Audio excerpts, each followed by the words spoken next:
Agora, pois, se ouvirem atentamente a minha voz e guardarem a minha aliança, vocês serão a minha propriedade peculiar dentre todos os povos, porque toda a terra é minha, e vocês serão para mim um reino de sacerdotes e uma nação santa.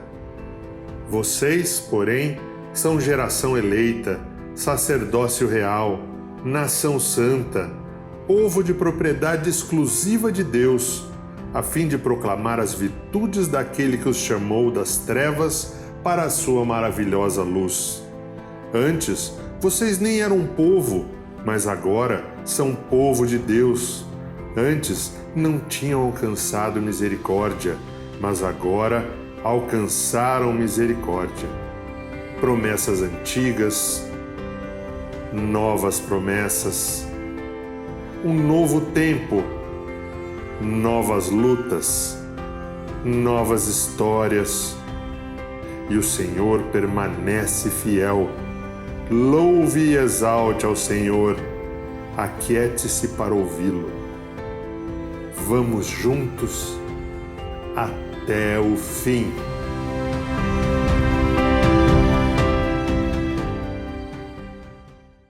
Glória a Deus. Todo mundo me ouvindo? Olha, esse som aqui tá bom demais agora, gente. Graças a Deus, estou com saudade de vocês, saudade de poder ver a igreja desse jeito, ainda aqui num grupo reduzido, né? Já é um começo para a gente voltar à normalidade, se Deus quiser, o quanto antes. O pastor, nessa introdução que ele fez, ele citou pelo menos 3 vezes a palavra graça. E essa música que a gente vai cantar fala justamente sobre isso. Ela como se fosse uma oração, pedindo para que o Senhor venha sobre a nossa vida com perdão e graça. Vamos cantar junto?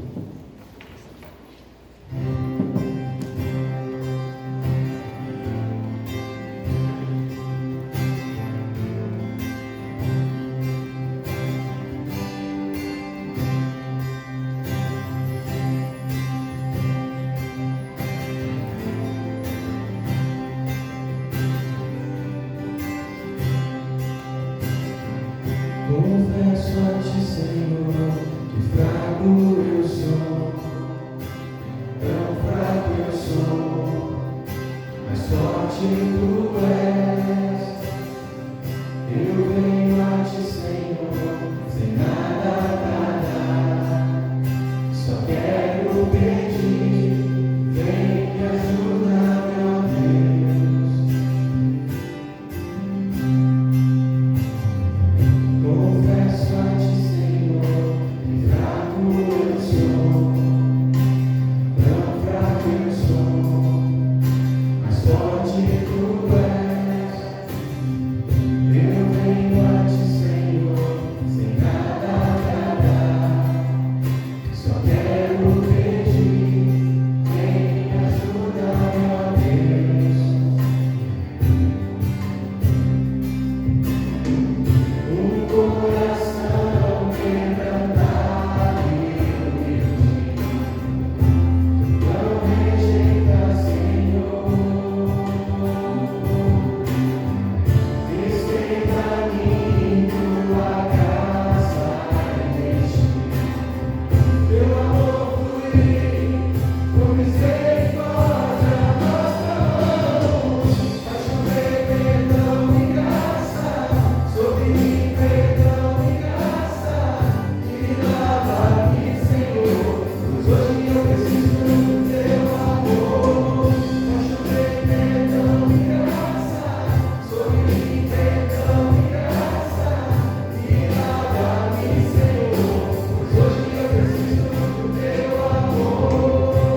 Olá pessoal, tudo bem? Estamos aqui para mais uma semana de reflexão, dando continuidade à nossa série Minha Alma Anseia por Ti, cujo objetivo é estudarmos todos os livros da Bíblia, pelo menos um texto, né? Ou a análise do livro todo, né?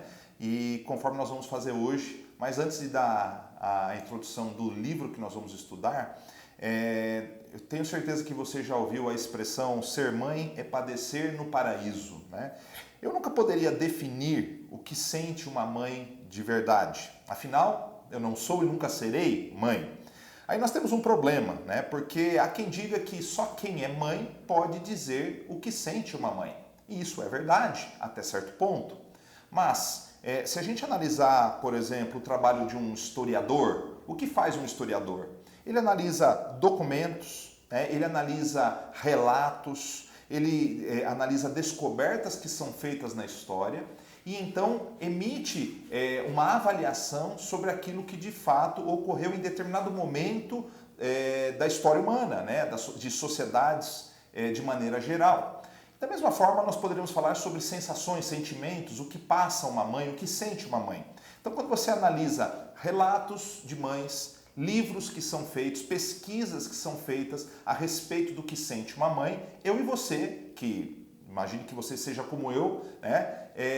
Nós podemos avaliar o que sente uma mãe pelos próprios relatos emitidos, né? pelas pessoas que passaram por essa situação, e aí a análise feita por cientistas, historiadores, nos ajuda a tentar entender o que se passa no coração de uma mãe. A gente sabe que as mães sofrem de maneira geral, né? Elas, todas que abrem os corações, tentam transmitir um pouco do amor, do desespero que é muitas vezes imaginar poder perder o seu filho num shopping ou quando o filho está doente. Então a gente começa a entender, né, sermos empáticos com as mães ou indiferentes aos sentimentos que elas têm. Nós como pais, eu como pai e alguns que estão me ouvindo, temos também sentimentos parecidos, mas diferentes daqueles que as mães sentem, né? Aliás, cada um de nós temos características pessoais, né? Características diferentes. Então, não somente um pai sente como pai, mas ele sente como pai a partir daquilo que ele é como indivíduo. Então, nós não podemos desprezar também as características individuais de cada pessoa. Agora,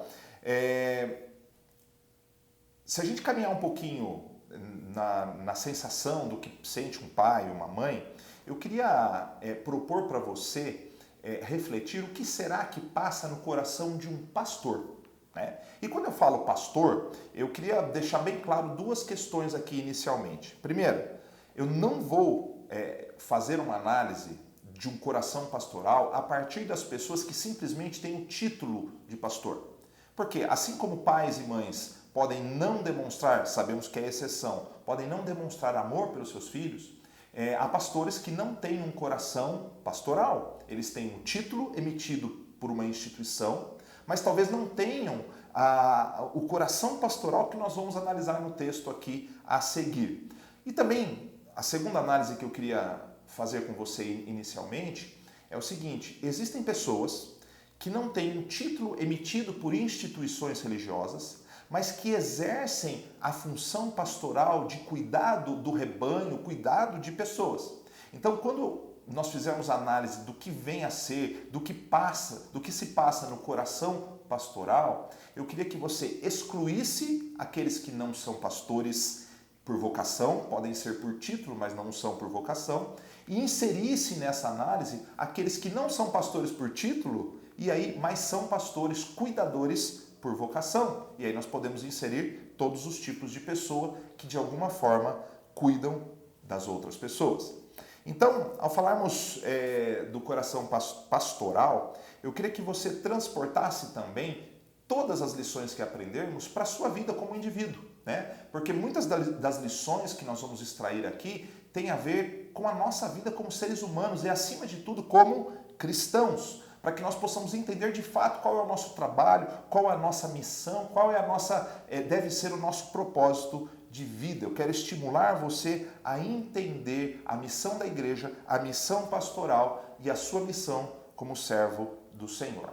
E o título vai ser um título um pouco genérico, mas provocativo, que seria aflição e encorajamento. E aí nós vamos entender o porquê desse título. O coração pastoral, ele está em constante aflição. Isso é fundamental que você entenda. Todo cuidador, toda pessoa que exerce alguma função de cuidado, né, e eu vou chamar isso de coração pastoral, ela está em constante aflição, né, porque de alguma forma ela se sente responsável por um grupo de pessoas que o Senhor lhe concedeu para cuidar. É algo inexplicável.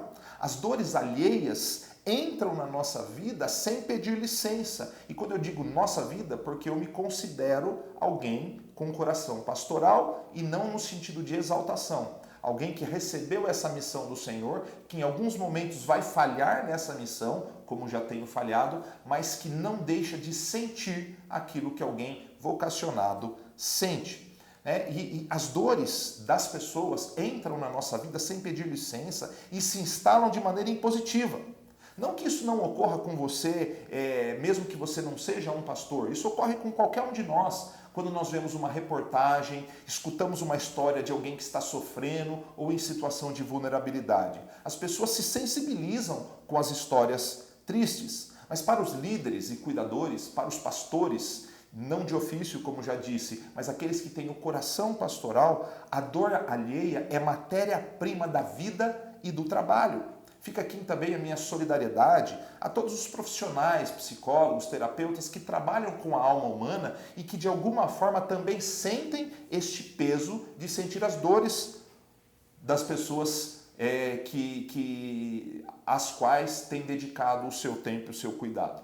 Mas quando nós falamos do coração pastoral, nós estamos falando de pessoas que carregam em si um senso de missão que vai além de um cuidado da alma, né, de uma terapia, que é importante. Ela está no campo espiritual, cuja aflição é incomparável com outras dores da vida. 2 Coríntios é o título, é o texto que nós vamos estudar hoje e tem a ver muito com o que Paulo transmite das suas percepções do que de fato é ser um pastor. Ele, em alguns momentos, ele vai usar um plural de humildade, né? Ele vai falar nós, né? Como é comum algumas vezes a gente utilizar, eu acabei de usar a gente utilizar, né? Então, às vezes a gente usa o plural no sentido de evitar transparecer uma exaltação de si mesmo. E Paulo vai usar esse artifício essa ferramenta em alguns momentos. Ele começa, 2 Coríntios capítulo 1, versos 1 a 7, dizendo o seguinte: Eu, Paulo, chamado pela vontade de Deus para ser apóstolo de Cristo Jesus, ele reitera a sua vocação vinda do Senhor, escrevo esta carta com o nosso irmão Timóteo, o jovem pastor Timóteo, à igreja de Deus em Corinto e a todo o seu povo santo em toda a Acaia. Que Deus, nosso Pai, e o Senhor Jesus Cristo lhe deem graça e paz. Louvado seja Deus, Pai do nosso Senhor Jesus Cristo, Pai misericordioso e Deus de todo encorajamento ou consolação em algumas outras versões.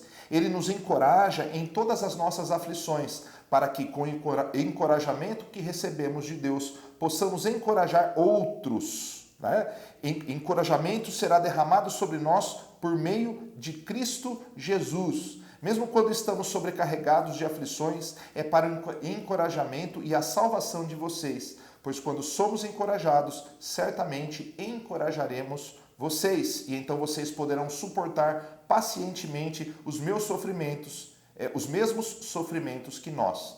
Temos firme esperança de que, assim como vocês participam de nossos sofrimentos, também participarão de nosso encorajamento. Daí veio o título Aflição e Encorajamento, porque a introdução de 2 Coríntios, que é a carta que nós vamos estudar hoje, ela fala muito sobre isso, sobre a aflição que está no coração pastoral, que sente também a aflição do povo, mas o próprio líder, ele é encorajado pelo Senhor para encorajar aqueles que estão sofrendo juntamente com os seus líderes. Paulo se apresenta então como apóstolo de Cristo Jesus, fala das aflições inerentes à missão e diz que o Senhor é quem o encorajava, para que ele pudesse então encorajar as demais pessoas. Aliás, quando alguém que tem um coração pastoral se sente aflito, é muito comum que ele se sinta também solitário.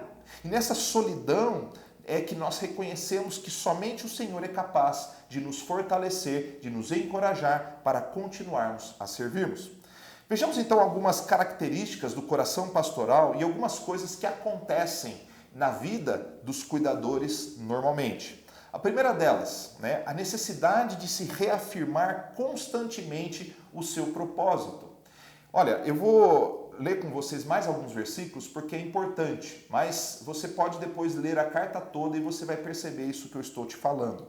Capítulo 2, versos 14 e 17, diz assim, mas graças a Deus que em Cristo Jesus sempre nos conduz triunfantemente. Agora por nosso intermédio, olha o plural, ele espalha o conhecimento de Cristo por toda parte como um doce perfume. Verso 17. Não somos como muitos que fazem da palavra de Deus um artigo de comércio. Pregamos a palavra de Deus com sinceridade e com a autoridade de Cristo, sabendo que Deus nos observa.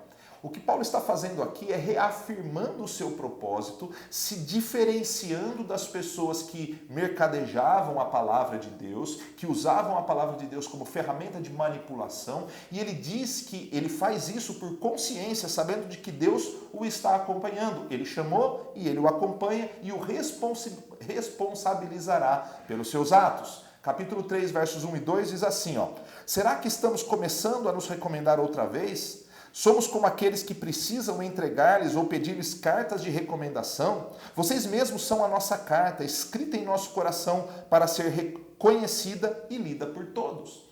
Então Paulo está chamando a consciência dos cristãos de Corinto, porque ele tinha como os próprios coríntios como referencial do seu ministério. Mas parece que ele precisava o tempo todo reafirmar a sua vocação e missão. E capítulo 4, versos 1 e 2 diz assim, portanto, visto que Deus em sua misericórdia nos deu a tarefa de ministrar nesse novo sistema, nunca desistimos. Rejeitamos todos os atos vergonhosos e métodos dissimulados. Não procuramos enganar ninguém, nem distorcemos a palavra de Deus. Em vez disso, dizemos a verdade diante de Deus. E todos os que são honestos sabem disso.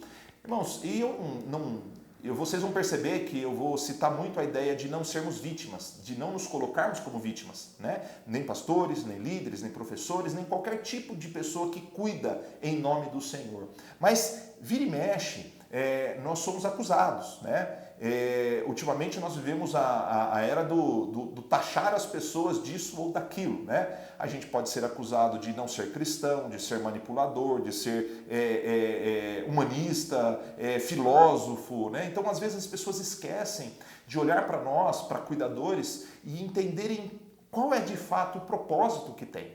Então, Paulo estava aqui pedindo que os cristãos de Corinto reconhecessem o seu papel, o seu propósito. Há algumas semanas, nós estudamos o texto de Malaquias. E ali o texto começa o Senhor dizendo que amava o seu povo. E o povo perguntava, como é que o Senhor tem nos amado? Quando tudo aquilo que nós fazemos não é suficiente, nós temos a tendência de nos sentirmos fracos, injustiçados e até revoltados.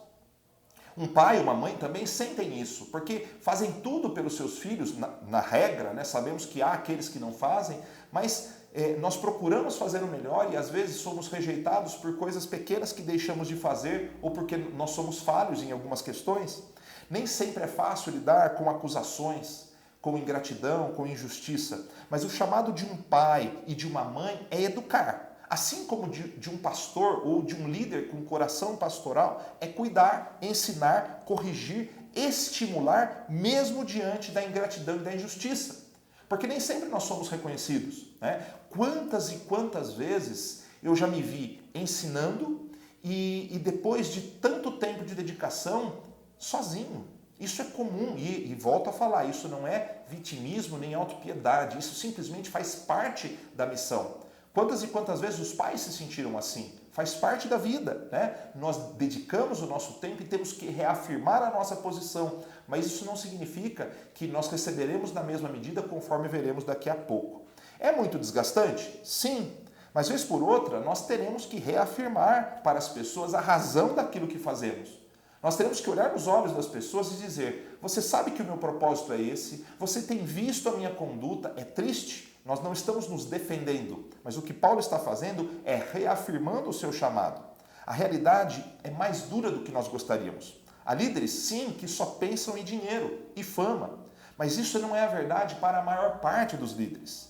Meu desafio para você é que façamos o seguinte: eu como cuidador e também como alguém que já foi cuidado e ainda é cuidado, meu chamado para você é o seguinte: que passemos a analisar as pessoas que nos guiam e que cuidam de nós, tentando entender a sua motivação e os seus propósitos.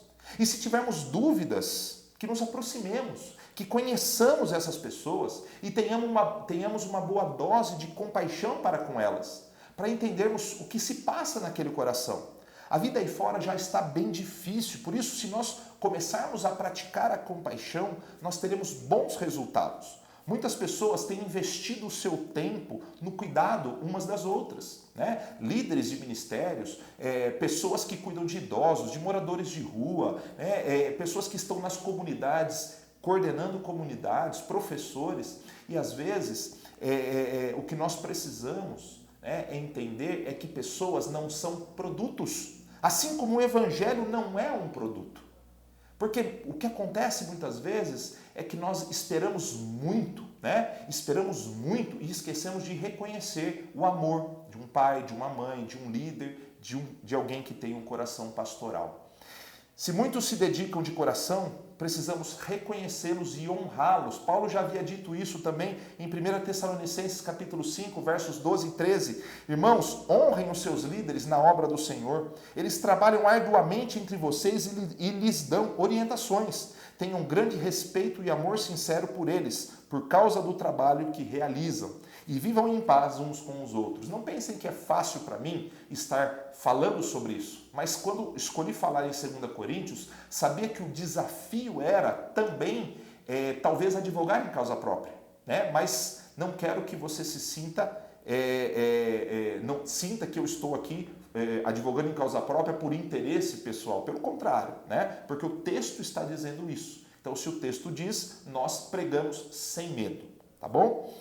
A segunda coisa que nós vamos ver, além da reafirmação do seu propósito, Paulo ele demonstra uma preocupação com detalhes ocultos do grande público. Nós vamos ler um texto, capítulo 4, versos 13 a 15, mas na sequência leremos um texto que vai mostrar isso que eu estou falando para vocês. Diz assim, 4, 13 a 15.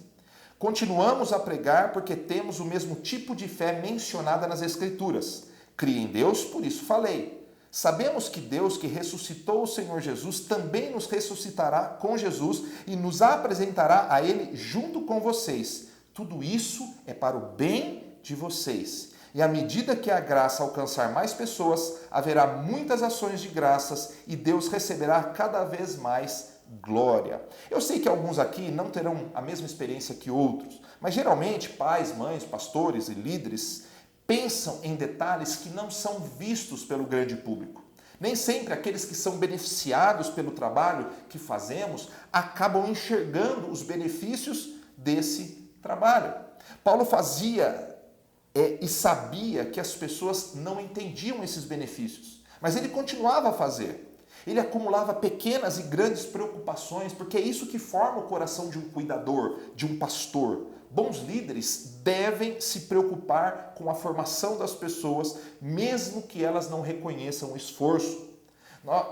O trabalho de bastidor, sem que ninguém saiba, é importante para que as pessoas sejam edificadas. Assim acontece com uma mãe, com um pai, quando logo pela manhã o filho está saindo para a escola e ele prepara um lanche, e ele relembra de levar a blusa, e ele fala, e ele se preocupa em ganhar um pouco mais para poder conceder um curso, isso ou aquilo, e eu volto a falar, eu sei que essa não é a realidade de todos. Às vezes nós não recebemos isso, algumas pessoas não receberam dos seus pais, mas atualmente procuram fazer pelos seus filhos, pelos seus alunos, pelas pessoas que estão ao seu redor, porque o senso de missão de alguém que tem um coração pastoral fala muito forte. Nós vivemos isso, nós pensamos nas pessoas o tempo todo. 2 Coríntios 11, 27, Paulo diz assim, ó, tenho trabalhado arduamente, horas a fio, e passei muitas noites sem dormir. Muitas vezes ele passou noites solitários, e ninguém sabia disso, mas talvez ele estivesse intercedendo pelas pessoas, pensando e falando com o Senhor como ele poderia ajudar. Ele diz, passei fome, senti sede, e muitas vezes fiquei em jejum, tremi de frio por não ter roupa suficiente para me agasalhar. O texto de Paulo nos ajuda a lembrar dos nossos líderes, cujo coração é afligido diariamente, e ninguém aqui está se comparando a Paulo, e nem quero que você o faça. Sabemos que o Senhor encoraja o coração dos líderes a permanecerem firmes, independentemente daquilo que recebem em troca. Acredite, eles trabalham muitas vezes sem que nós vejamos, e tem que muitas vezes reafirmar o seu propósito, porque as pessoas esquecem tudo aquilo que foi feito durante muito tempo. Um terceiro aspecto que eu queria que você entendesse, e aí eu volto a falar, não é vitimismo, é simplesmente entender a humanidade, entender o indivíduo. Paulo, ele está aqui falando que ele tinha necessidade de um pouco de afeto. Capítulo 6, verso 2 a 3 e depois 11 a 13. Ele diz assim, ó, vivemos de forma que ninguém tropece por nossa causa, nem tenha motivo para criticar o nosso ministério. Ou seja, ele estava fazendo tudo o que era possível. Em tudo que fazemos, mostramos que somos verdadeiros servos de Deus. Suportamos pacientemente aflições, privações e calamidades de todo tipo. Verso 11. Queridos coríntios, olha o que ele diz. Falamos a vocês com toda honestidade e lhes abrimos o coração. Não falta amor da nossa parte, mas vocês nos negaram o seu afeto. Peço que retribuam esse amor como se fossem meus próprios filhos. Abram o coração para nós. Gente, eu estou vendo um apóstolo que para nós é o grande apóstolo depois de Jesus, cujos escritos são a base da teologia que nós conhecemos, né? Logicamente inspirado pelo Senhor, mas ele estava aqui, depois de tanto esforço, suplicando por um pouco de afeto. Cuidar dos outros pode automaticamente gerar descuido para com a nossa vida. Quem cuida daquele que cuida? Quem cuida das mães? Quem cuida dos pais? Quem cuida dos responsáveis? Quem cuida dos professores, dos pastores e de todos aqueles que têm um coração cuidador? Uma mãe negligencia muitas vezes as próprias dores e fraquezas. Quem aqui não conheceu histórias de mães que sacrificaram a própria dor, a própria fraqueza, porque sabiam que não podiam desmoronar para cuidar dos seus filhos? Da mesma forma, quantos pais assim o fizeram, professores que dedicam o seu tempo, quantos líderes e pastores hoje estão fragilizados e não se sentem cuidados por ninguém? Nós, como disse, não devemos nos apegar ao vitimismo e à murmuração, não é esse o ponto. A ideia é chamarmos a atenção para aqueles que cuidam de nós, para que nós possamos cuidar das pessoas de maneira verdadeira, desenvolvendo essa ideia de cuidado mútuo. O cuidador, ele também precisa ser cuidado. E aí aos cuidadores um aviso. Não espere que você receba na mesma medida que oferece. É normal que esperemos um pouco de afeto, como disse Paulo. Um pouco de afeto, um pouco de reconhecimento. O que deve mover o coração daqueles que cuidam é o amor e a consciência de que Deus cuida de nós quando nós estamos solitários. Mas não há nada errado em ensinarmos a igreja, as famílias, as classes e comunidades que nós precisamos cuidar daqueles que cuidam. Quarto ponto.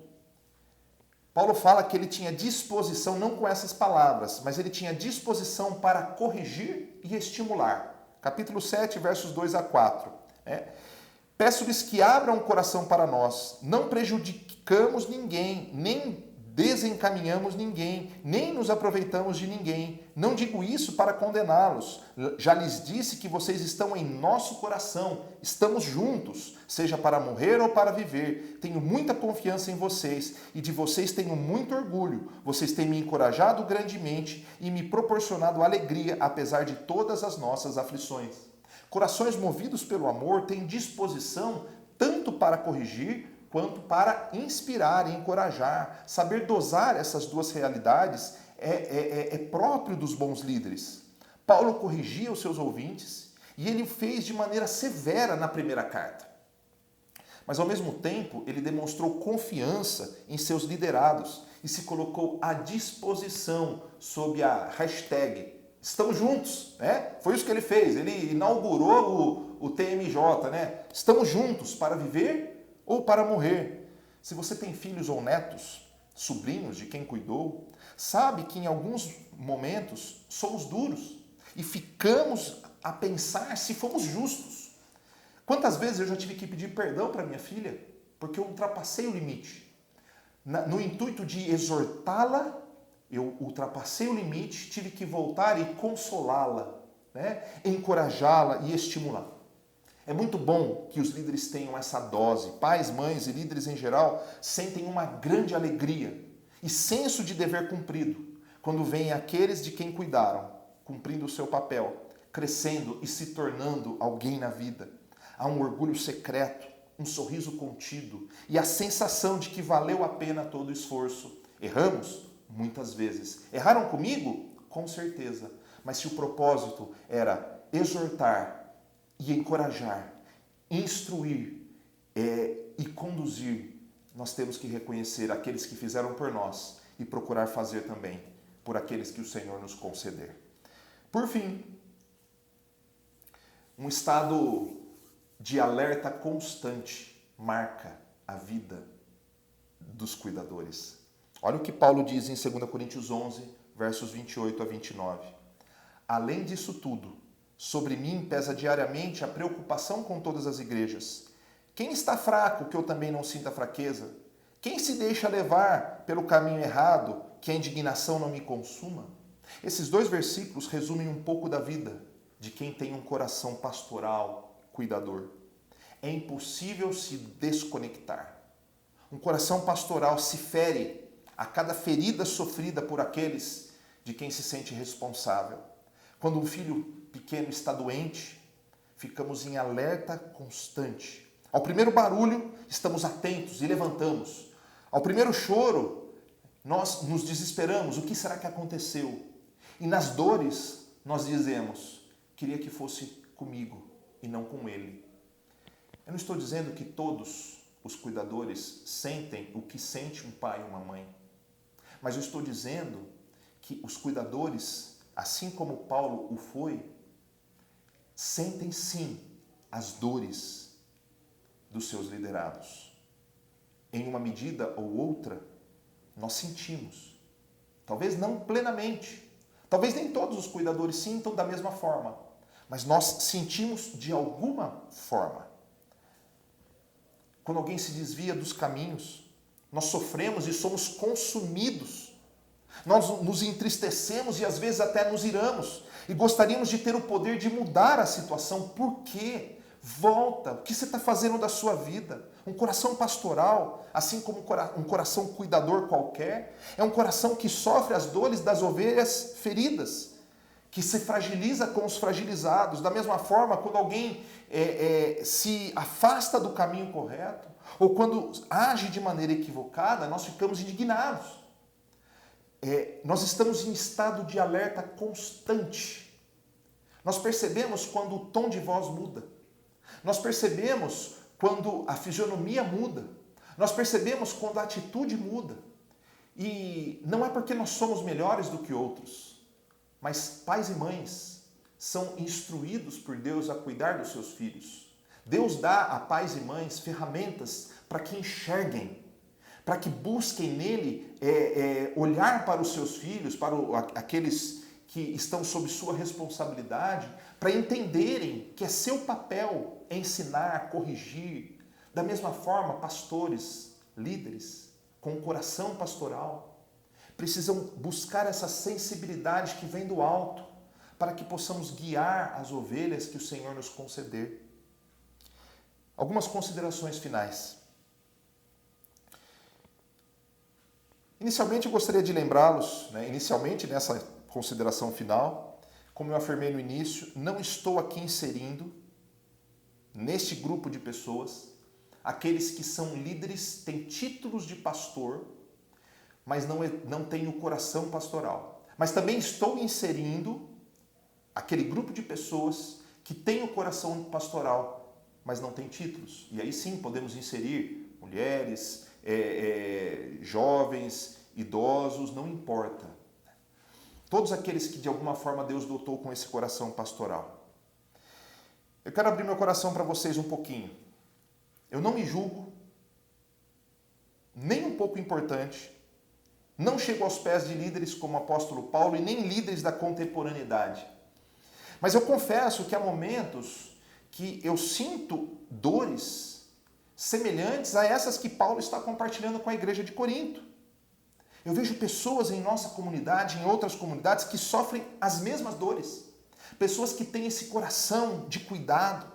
Recentemente, conversando com um amigo de ministério, nós estávamos falando desse sentimento que nos fere. Ele está enfrentando uma dificuldade na igreja dele e o quanto nós nos sentimos feridos pelas dores das ovelhas que o Senhor nos deu para cuidar. Eu me lembro de um dos momentos do meu ministério em que as preocupações foram se acumulando, pequenas coisas, né? E o coração pastoral ele é formado por pequenas coisas, pequenos conflitos, pequenos problemas, pequenas preocupações. E eu tinha que fazer uma visita e no meio da visita a família estava passando por um momento de tribulação e eu fui me sentindo fragilizado, incapaz de fazer algo a respeito e uma crise de ansiedade tomou conta de mim, me deu vontade de sair correndo. Porque eu enxerguei a minha própria incapacidade. E mesmo que essa sensação seja real para muitas pessoas, para os líderes, elas tomam contornos muito mais intensos. Queremos ter o poder de resolver os problemas num estalar de dedos. E para ajudar muitas pessoas que sofrem, nós gostaríamos que tivéssemos todas as cartas nas mangas. E muitos líderes caem na armadilha de prometer aquilo que não podem entregar. O problema é que o Senhor nos ensina que em grande parte das vezes a única coisa que nós podemos fazer como pastores e cuidadores é chorar com as pessoas, é orar pelas pessoas, é estar ao lado das pessoas e, se necessário, ensinar alguma coisa para essas pessoas com palavras. E dentre as coisas que nós vamos ensinar é que a vida é cheia de lutas. Nós devemos incentivá-las a humildemente se prostrarem aos pés do Senhor e confiar na sua vontade que é soberana e é perfeita. 2 Coríntios 13, verso 5, Paulo diz assim: examinem a si mesmos, verifiquem se estão praticando o que afirmam crer, assim poderão ser aprovados. Certamente sabem que Jesus Cristo está entre vocês, do contrário, já foram reprovados. No fundo, irmãos, Paulo afirma que a sua preocupação era que os cristãos de Corinto fossem aperfeiçoados. Ao crescerem como indivíduos pelas conquistas e pelas lutas, a obra do Senhor poderia ser feita com excelência e propósito. Mas, inegavelmente, viver é sinônimo de sofrer e liderar tem um preço a ser pago. Por mais que o maior preço já tenha sido pago por Cristo na cruz, nós somos chamados como cristãos e como cuidadores e líderes a carregar a nossa cruz. Nossas vidas e ministérios precisam refletir a luz de Jesus, que padeceu e pagou um preço que não era dele. E nós precisamos estar dispostos também a carregar a cruz e pagar o preço, assim como Paulo pagou. Pague o preço de ser um cristão verdadeiro, de ser um pai e uma mãe autênticos, de ser um professor, um líder e um pastor digno. Cuide das pessoas, faça parte da comunidade, se entregue, se ofereça e seja afetuoso com aqueles que estão dedicando as suas vidas. Com certeza Deus será honrado e nós vamos crescer como comunidade. Que Deus nos abençoe. Vamos orar. Pai, nós te louvamos e te agradecemos por este momento. Pedimos que esteja conduzindo a vida de cada um desses ouvintes, membros da nossa comunidade ou não. Que possamos crescer como comunidade, mas acima de tudo, Pai, que a começar em nós, possamos ser bons cuidadores e que possamos ser afetuosos com aqueles que também cuidam de nós. Sabemos que a vida é cheia de aflições, mas somos chamados para ministrar uma palavra de encorajamento diante das lutas e dificuldades. Nós confiamos no Senhor e pedimos a tua direção em nome de Jesus. Amém. Pessoal, nesse tempo de pandemia, nós tivemos a oportunidade de celebrarmos a ceia do Senhor por 2 vezes de maneira virtual, né? Fiz lá da minha casa, eu, Viviane e Carol, e cada um preparou os seus elementos. E hoje nós vamos celebrar novamente a ceia do Senhor, tanto presencialmente quanto de maneira online. E as instruções que nós demos era que você preparasse os elementos na sua casa, o pão, o cálice, um pouco de suco, né? Ou então se que passasse na igreja e pegasse esse kit, né? Que ele vem com um pãozinho sem fermento, né? E também o suco. Tudo isso para facilitar e também aqueles que estiverem de maneira presencial poderem fazê-lo sem preocupação com a questão higiênica, né? De transmissão de qualquer tipo aí de vírus, o contágio com o pão, com o cálice. Então, se você pegou, você tem na sua casa, esse aqui é só você virar, né? Fica com o pãozinho numa mão, aqui na tampinha, e depois você tira o lacre e toma o seu suco. Mas se você preparou na sua casa também, não há problema. A ceia do Senhor é um momento de nós trazermos à memória algumas questões fundamentais da nossa vida de fé. Em especial a obra de Cristo Jesus, né? Nós anunciamos a morte do Senhor Jesus até que Ele venha, né? E também é um sinal para que nós possamos de fato lembrar também do sacrifício de Cristo, né? Não somente a obra de maneira genérica, mas tudo aquilo que Ele padeceu, que Ele sofreu por mim e por você. A primeira carta de Coríntios, capítulo 11, que é um texto base que nós lemos nos tempos de ceia, diz assim a partir do verso 23: Pois recebi do Senhor o que também lhes entreguei, que o Senhor Jesus, na noite em que foi traído, tomou o pão e, tendo dado graças, partiu e disse: Isto é o meu corpo, que é dado em favor de vocês, façam isto em memória de mim. Da mesma forma, depois da ceia, ele tomou o cálice e disse: Este cálice é a nova aliança no meu sangue. Façam isso sempre que o beberem em memória de mim. Porque sempre que comerem deste pão e beberem deste cálice, vocês anunciam a morte do Senhor até que Ele venha. É um tempo de reflexão para que nós pensemos também nos nossos erros, nos nossos pecados, confessemos os nossos pecados e então participemos da ceia confiando na graça poderosa do nosso Senhor. Então, neste momento, convido você que está na sua casa, onde quer que você esteja, participando conosco, abaixe sua cabeça, feche seus olhos, vamos refletir um pouquinho, pedindo ao Senhor que traga consciência ao nosso coração, à nossa mente, para que de fato confessemos os nossos pecados, aqueles ocultos, e então, confiando na graça de Deus, participemos desses elementos. Vamos orar.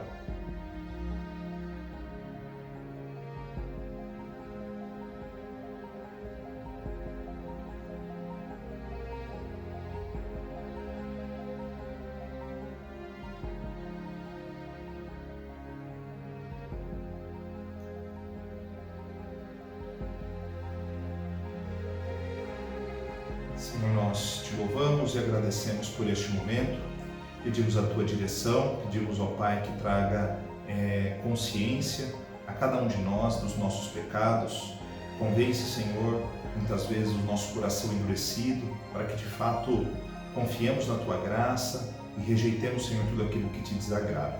Esteja conosco neste tempo de celebração agora, em nome de Jesus. Amém. Paulo ele faz a menção da obra de Cristo, da última ceia que Cristo celebrou, da primeira ceia, a última Páscoa que ele celebrou com seus discípulos. Ele tomou o pão, ele partiu, deu graça, ele disse: Esse é o meu corpo que é dado por vós, fazer isso em memória de mim. E quando a instrução da Páscoa lá em Êxodo, de fazer o pão sem fermento, em muitos lugares das Escrituras o fermento ele simboliza o pecado, né? Aquilo que de alguma forma distorce o ideal de Deus, né? Existem outras aplicações, mas para nós esse é o contexto, por isso a utilização do pão sem fermento naquela época, né? Nesse kit aqui, o pão é sem fermento, parece uma bolachinha, mas o que menos importa é o elemento, né? O que vale mesmo é o conceito. Então eu queria que você pegasse o seu pão agora e junto comigo agradecesse ao Senhor. Obrigado, Senhor, pelo teu corpo, o corpo de Cristo Jesus entregue por nós naquela cruz. Fala ao nosso coração hoje e sempre, em nome de Jesus. Amém. Vamos todos participar com o pão.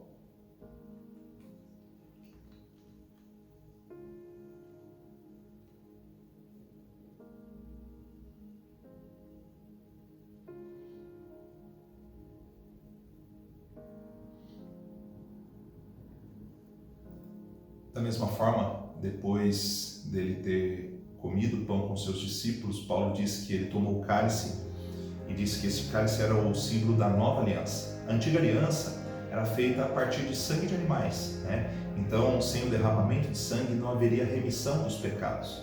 No caso, quando Cristo vem como Cordeiro Santo, ele derrama o seu sangue de uma vez por todas e o sangue de Cristo é suficiente para nos perdoar os pecados. Então, se confessarmos os nossos pecados, Deus é fiel e justo para nos purificar de toda a injustiça. Ele perdoa e Ele purifica. Então, quando nós tomamos o cálice, nós precisamos anunciar essa obra poderosa que nos reconcilia com o Pai. Pegue o seu cálice e nós vamos agradecer ao Senhor agora. Se você tem um kit, é só você tirar o seu lacre e agradecer comigo ao Senhor. Obrigado, Pai, pelo sangue do Teu Filho derramado por nós naquela cruz que nos purifica de todo o pecado. Vamos todos participar com o cálice.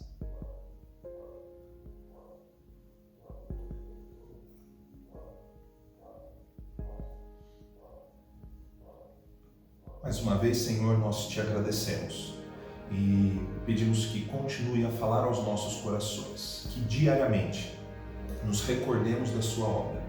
Não nos esqueçamos, ó Pai, de cada detalhe, para que realmente venhamos a valorizar e nos consagrar todos os dias, em nome de Jesus. Amém. Você deve ter estranhado o fato de nós não termos outros rituais agora, né? Falando quem pode, quem não pode, o que é isso, o que é aquilo. Essa pandemia trouxe um tempo de reflexão para nós, mas o fato é que sempre o que vale é o seu conhecimento, né, da palavra de Deus, a sua disposição de coração. Se você é um cristão verdadeiro, não deixe de celebrar a ceia conosco, né? E independentemente daquilo que de fato nós temos de variações entre denominações e segmentos cristãos, mas se realmente Cristo é o centro da sua vida, se Ele é o único caminho, verdade e vida, participe sempre conosco, né? Não deixe de participar. Confesse os seus pecados, una-se conosco em oração e seja um membro integrante da nossa comunidade ou daquela que você faz parte. Que Deus abençoe.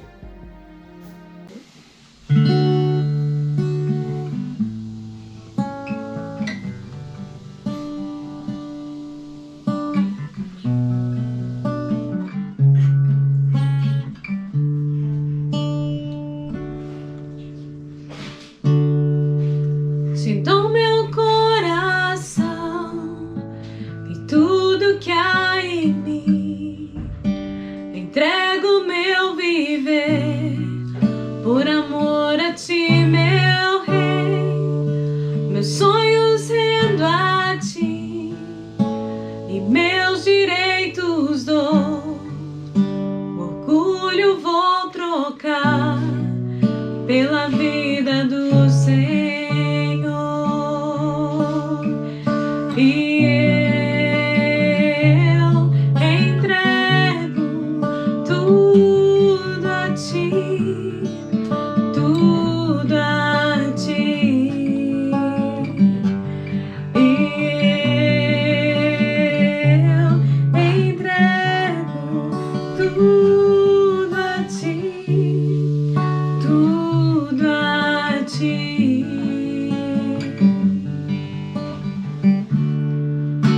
Eu canto esta canção de entrega a ti, Jesus, e o que o mundo dá eu deixo aos pés da cruz, por conhecer a ti, teu nome dá louvor, sentir tua alegria, partilhando tua dor.